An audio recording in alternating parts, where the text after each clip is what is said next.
A teen mom's dad wouldn't let her keep her baby, but 5 decades later, they were matched online. When one young woman gave birth to a baby almost 50 years ago, her father refused to let her keep him. Although she never gave up hope of meeting her son again, each year that passed made a reunion seem even more unlikely. Then, out of the blue, she received a notification online.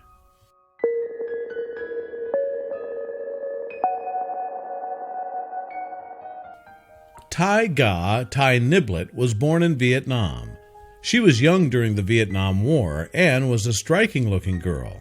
Consequently, she soon caught the eye of an American soldier who was in the Air Force and stationed in the city of Da Nang. That serviceman was Skip Soul. Recalling the moment he first set eyes on Niblet almost 50 years ago, he said it was love at first sight. She was really gorgeous then. Of course, we hit it off right away, he told WTKR in September 2017. The couple embarked on a whirlwind romance. However, when Soul left Vietnam, their love affair was cut short. He gave Niblet his contact details, but her family, who were opposed to their relationship with an American, destroyed them. However, that's not the end of the story. Next thing I know, my stomach is getting bigger, and that's when I realized I'm going to have a baby, Niblet revealed. Just 17 at the time, she was determined to raise her unborn child herself. But her father had other ideas. He saw Niblet's pregnancy as a disgrace because she was unmarried. Furthermore, the baby's dad was a U.S. serviceman. When you have kids, half American, half Vietnamese, people look down on you, especially your family, Niblet explained to CBN News in June 2017.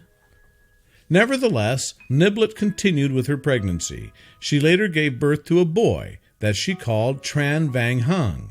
But after he was born, her father and brother took him to an orphanage. Not willing to hand over her baby, Niblet retrieved him and raised him for the first 7 months of his life. But her dad and brother got their way in the end. Niblet had been out running errands one day. When she returned, her baby was gone. From that day, I blocked out. I completely blocked out because I didn't know where my son was, she later revealed to WTKR. Sadly, Niblet's story is not an unusual one. During the Vietnam War, it's estimated that 50,000 babies were conceived to U.S. soldiers. Many of the infants were abandoned by their fathers. A large number of these war babies were also then abandoned by their mothers, who wished to hide their relations with the so-called enemy. However, Niblet never gave up hope of meeting her son one day. I've heard God's word himself. He told me I know where your son is, she said. You don't know it, but I know it. And because of that voice that I heard, I kept holding on to that. In the meantime, her son lived in a Da Nang orphanage until he was 2 years old. An army major then adopted him and provided him with a nice life. They renamed him Kirk Kellerhalls and were honest about his adoption. Kellerhalls simply assumed both his parents had perished during the war.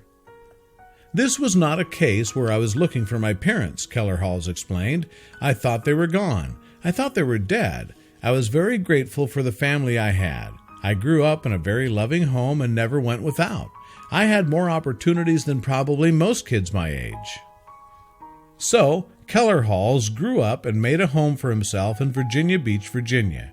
There, he developed a passion for all things sea-related, including surfing, fishing, and jogging on the beach.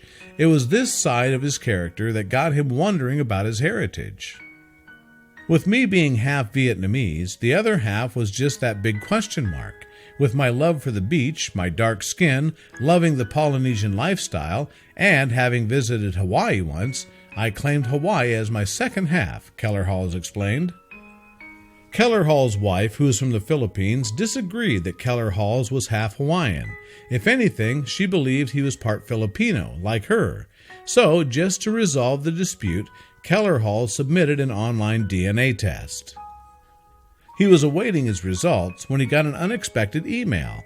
Kellerhalls was attending his son's graduation when he received a message saying he had a child-parent DNA match. Immediately, Kellerhalls assumed it was a scam. But after reading the email thoroughly, Kellerhalls realized that there was a good chance it was genuine. It suddenly dawned on me. This is probably my mother. There's no way.